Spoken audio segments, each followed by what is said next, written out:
Video के प्रति सही रुझान नहीं दिखाई दे रहा है, क्योंकि वीडियो आप लोग सही तरीके से देख ही नहीं रहे हैं।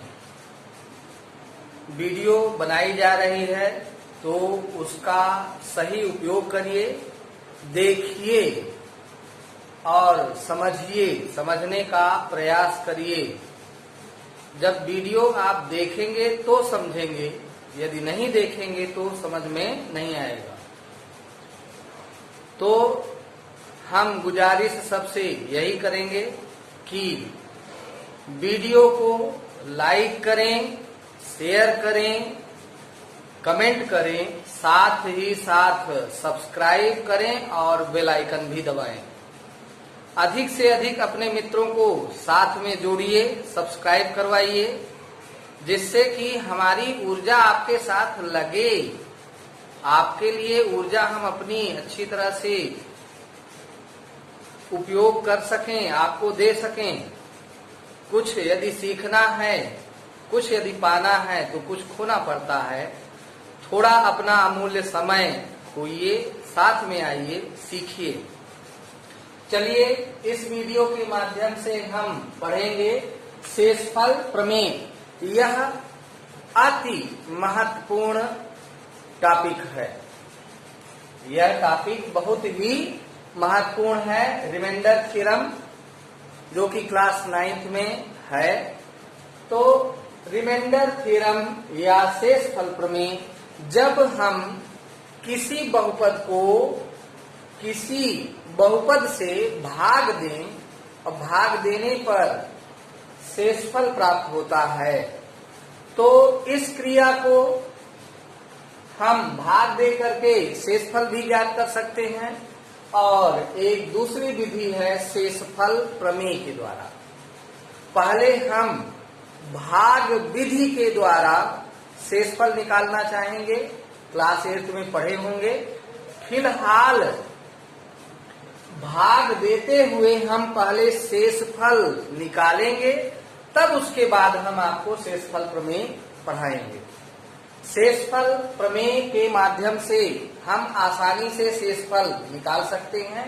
फिलहाल यहाँ पर पहले हम भाग दे करके शेषफल निकालना सीखेंगे।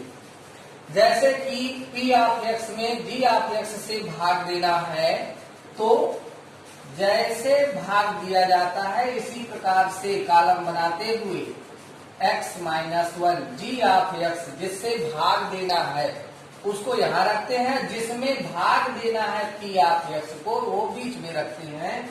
तो यहाँ पर हम लिखते हैं 3x पर power 4 minus 4x cube minus 3x minus 1।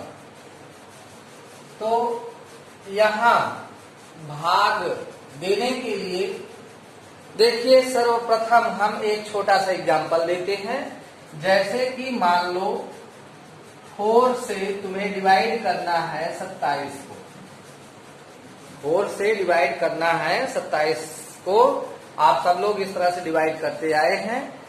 यहाँ 4 की टेबल पढ़ेंगे कि 27 से अधिक ना होने पाए। तो 4 की टेबल 6 बार में 24 हो जाती है और 7 बार पढ़ते हैं तो 4 7 जा 28 होता है। यानी 7 बार में अधिक हो जाता है, ओनली 6 बार में। तो यहाँ भागफल हमें प्राप्त हुआ 6। अब 4 और 6 देखिए, भाजक और भागफल में गुणा करते हैं तो यहाँ पर आता है 24। ये बाहर इधर जो संख्या है इसे हम भाजक कहते हैं और बीच में जो संख्या है उसे भाज्य कहते हैं। और जो यहाँ पर हमें प्राप्त होती है संख्या, ये है भागफल। भागफल और यहाँ शेषफल। इनमें आपस में संबंध होता है, वो संबंध हम क्लास 10th में पढ़ेंगे। फिलहाल अभी यहाँ पर जब हम भाजक और भागफल में गुणा करते हैं तो आता है 24। यही 24 यहाँ लिख करके घटाते हैं और घटाने पर हमें शेषफल के रूप में 3 प्राप्त होता है। तो देखिए यहाँ पर भाग देने पर भागफल ये है, यहाँ भी हमको भागफल पहले चेक करना है कितनी बार हम भाग ले जा सकते हैं। तो ध्यान से सुनिए, यहाँ टेबल पढ़ के कर लिए हैं, लेकिन यहाँ क्या करेंगे, भागफल हमको ज्ञात करना होगा। भागफल कैसे ज्ञात करेंगे, जैसे यहाँ पर 3 पर घाते 4 है तो 3 और वो भी 3 x पर घाते 4, 3 जो है धनात्मक संख्या है, तो ये 3 गुणे और x पर घात कितनी है 4। x यहाँ देखिए x का पर घात कितनी है 4 है, तो x को हमें कितनी बार गुणनखंड के रूप में लिखना है 4 बार। ऐसे हम गुणन विस्तारित रूप में लिख करके इस x से जिससे भाग देना है इस पद से यहाँ भाग देंगे तो एक x यहाँ से कट जाएगा, तो भागफल आएगा 3x³। तो यहाँ हम भागफल लिखते हैं 3x³। अब x-1 में इसी 3x³ भागफल से यहाँ गुणा करते हैं 3x³। जैसे कि यहाँ पर 4 और 6 में गुणा करने पर 24 आए, वही यहाँ रखकर घटाया गया है। तो यहाँ भागफल और भाजक में रख में यहाँ हम गुणा करेंगे, गुणा जो गुणनफल आएगा उसे यहाँ लिख करके फिर घटाएंगे। ओके, तो चलिए यहाँ पर देखिए, गुणनफल करते समय धन ऋण चिन्हों का जरूर ख्याल रखें। अब फिर से ध्यान से समझिए, ये संख्या जो संख्या है ये धनात्मक है, तो धन ऋण का गुणा ऋण आएगा और 3 का पहाड़ा एक में पढ़ लीजिए, 3 एकम 3 और ये x पर घाते 3, ये x घात 3 यही आ जाएगा। ये अंक से अंक में गुणा होगा, 3 एकम 3 और ये x³ हो जाएगा।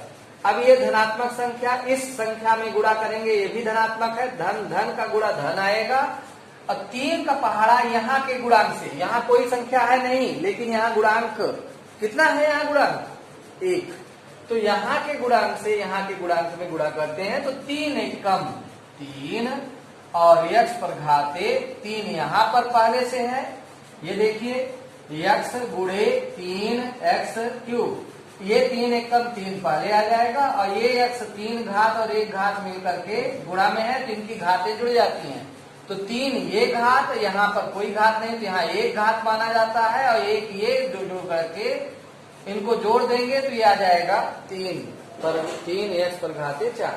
तो इस तरह से यहाँ गुणनफल प्राप्त हुआ है इतना। यही गुणनफल यहाँ ध्यान ये रहे, सजाती पद के नीचे सजाती पद ही आना चाहिए, तो यहाँ पर हो जाएगा 3x पर घाते 4 और माइनस 3x पर घाते 3। अब देखिए 4 घात के सामने 3 घात के सामने, यानी सजाती पदों को एक ही कॉलम में लिखना है, एकदम ठीक नीचे। तो अब चलिए घटाने के लिए इस नीचे वाले व्यंजक के सभी चिन्ह बदल जाएंगे। ये प्लस था, ये माइनस हो गया, ये माइनस है, ये प्लस हो गया, तो सभी पदों के चिन्ह यहाँ नीचे बदल गए। अब ये समान राशि विपरीत चिन्ह, यहाँ प्लस चिन्ह है, यहाँ माइनस चिन्ह है, विपरीत चिन्ह होने पर प्लस माइनस ये कैंसिल हो जाएगा 0। और ध्यान से देखिए, ये भी पद सजाती हैं क्योंकि 3 घात यहाँ भी है, 3 घात यहाँ भी है, सजाती पदों को हम जोड़ सकते हैं, घटा सकते हैं। तो अब यहाँ ऋण 4 में से ये धन 3 घटेगा क्योंकि यहाँ भी विपरीत चिन्ह है, ये माइनस अब प्लस में बदल चुका है, तो एक माइनस एक प्लस है, तो माइनस में से प्लस घट जाएगा, 4 में से 3 घटाते हैं, 1 बचता है, 1 लिखा नहीं जाएगा, माइनस में x पर घाते 3 और अगली पद को उतार लेते हैं, माइनस 3x माइनस 1। अब पुनः यहाँ पर हम भागफल जानने की कोशिश करते हैं, तो भागफल कैसे जानेंगे, जैसे हमने विधि बताया है उसी प्रकार से विधि से हम यहाँ भागफल x² है, तो यहाँ x-1 में माइनस x² से गुणा करें तो माइनस माइनस से गुणा करने पर प्लस, और ये x1 से 1 में गुणा करेंगे तो 1 एकम 1 लिखा नहीं जाएगा, x² आएगा। पुनः यहाँ पर गुणा करेंगे तो माइनस में x³ आ जाएगा। तो इस तरह से गुणनफल हमारे पास प्राप्त हुआ x³ जिसे हम यहाँ लिखते हैं और माइनस x² प्लस, यहाँ प्लस सिंपल है। अब यहाँ पर घटाने के लिए चिन्ह बदलेंगे तो ये माइनस से प्लस हो जाएगा, ये प्लस से माइनस हो जाएगा।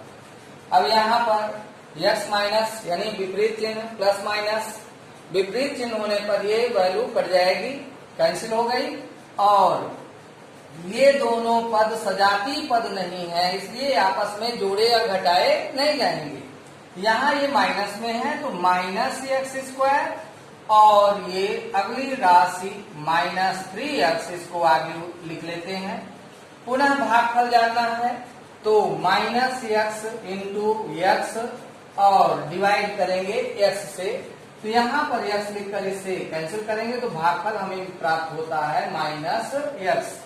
तो इस तरह से भागफल -x और x - 1 इस भाजक में भागफल से जब गुणा करेंगे तो गुणनफल प्राप्त होता है। देखिए यहाँ पर पुनः माइनस माइनस का गुणा ये प्लस हो जाएगा और 1 एकम 1 यानी x ही आएगा।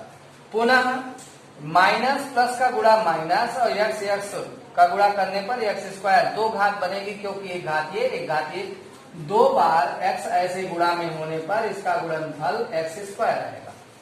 तो इस तरह से -x² और अगला पद ये है प्लस में x। पुनः यहाँ पर सिंबल चेंज करेंगे घटाने के लिए, तो यहाँ पर नीचे वाले समीकरण का व्यंजक का चिन्ह बदल जाएगा, माइनस से प्लस, प्लस से माइनस, और इस तरह से कैंसिल। दोनों राशियां माइनस में हैं, दोनों अब जुड़ जाएंगी सजाती पद, 3 यहाँ से 1 यहाँ से, 3 1 4x और इस तरह से -1।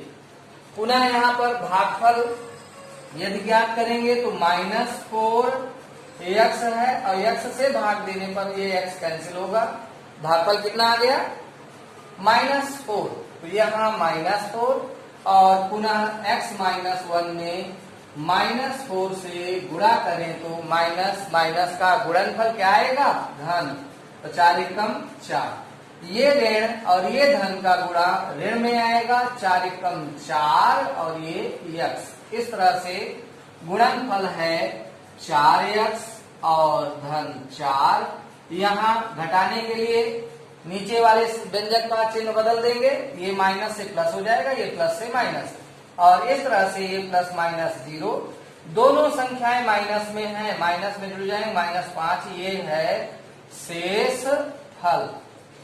तो ये भाग विधि के द्वारा शेष फल हमने ज्ञात किया है। और अब हम शेषफल प्रमेय के द्वारा शेषफल ज्ञात करेंगे। तो शेषफल प्रमेय विधि के द्वारा हम अब शेषफल निकालना सीखेंगे। यहाँ p ऑफ x की वैल्यू दी गई है, बहुपद दिया गया है, p ऑफ x ये बहुपद है, दूसरा बहुपद g ऑफ x जिसमें x - 1 है। इन दोनों बहुपद में से g ऑफ x से p ऑफ x में भाग दे करके हम शेषफल ज्ञात कर सकते हैं। लेकिन अब हम शेषफल प्रमेय द्वारा शेषफल ज्ञात करेंगे। तो शेषफल प्रमेय के द्वारा p ऑफ x, जैसे हम पिछली वीडियो में पढ़े हैं p ऑफ x, और इसी तरह से p ऑफ 0 का मान, p ऑफ 1 का मान, तो इस तरह से ये रखने पर हमने सॉल्व किया है। तो इस तरह से रखने के बाद जब सॉल्व करेंगे तो वो शेषफल आएगा। लेकिन हमें यहाँ भाजक संख्या दी गई है, हमारे पास भाजक संख्या g ऑफ x है x - 1, इसी से हम p ऑफ के रूप में चेंज करते हुए सॉल्व करेंगे। हम यहाँ सर्वप्रथम रखते हैं x - 1, जिससे जो भाजक है उसी पद को लिख करके इक्वल में क्या लिखते हैं 0। अब एक को दाईं तरफ पक्षांतरित करेंगे, इधर बाईं तरफ है x - 1, दाईं तरफ है 0, तो जो भाजक संख्या है उसी को यहाँ लिखकर इक्वल 0 लिखना है। फिर यहाँ से x का मान ज्ञात करना है। क्या ज्ञात करना है? x का मान। और x का मान जब हम इस राशि को पक्षांतरित करेंगे तब x का मान आएगा यहाँ ऋण चिन्ह में है, इधर ले जाने पर धन चिन्ह में होगा। तो इस तरह से x बराबर हो जाएगा -1। अब x का मान कितना है? x बराबर 1 है।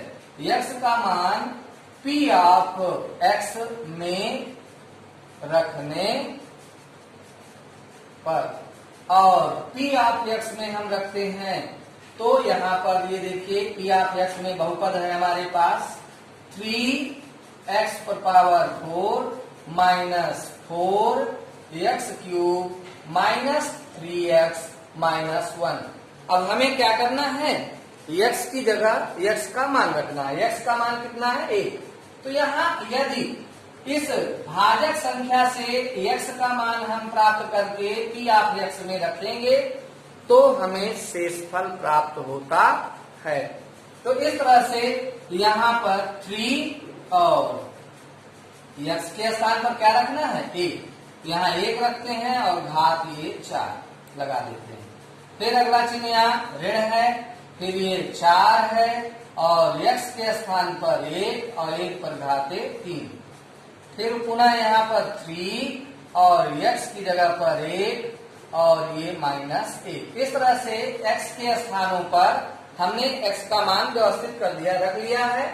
आगे सॉल्व करें तो 3 1 पर घाते 4, इसका मतलब 1 को 1 से ही गुणा कितनी बार करना है? 4 बार। 1 एकम 1, 1 एकम 1, 1 एकम 1, यानी 4 बार गुणा करने पर या जितनी भी बार गुणा करेंगे 1 में 1 से 1 ही आएगा। तो 3 घात लगी है, 1 पर घात 3, इसका भी मान 1 ही आएगा। तो ये ऋण 4, ये ऋण चिन्ह लगाइए, 4 लिखिए और 1 पर घाते 3 का मतलब 1। पुनः यहाँ 3 और 1 में गुणा, क्योंकि ब्रैकेट और 3 के बीच में कोई चिन्ह नहीं तो गुणे का चिन्ह माना जाता, तो इसमें क्या है? गुणा है। इन दोनों राशियों के बीच में गुणा है तो 3 एकम 3 और ये -1। यहाँ 3 एकम 3 और ये ऋण 4 और ये ऋण 3 और ये ऋण 1। और इस तरह से यहाँ पर ये तीनों संख्याएं ऋणात्मक हैं, जोड़ लेंगे 4 3 7 7 और ये 1 8। तो यहाँ 3 -8 और घटाएंगे तो यहाँ पर बचेगा -5। तो इस तरह से यहाँ पर शेषफल हमें प्राप्त होता है -5।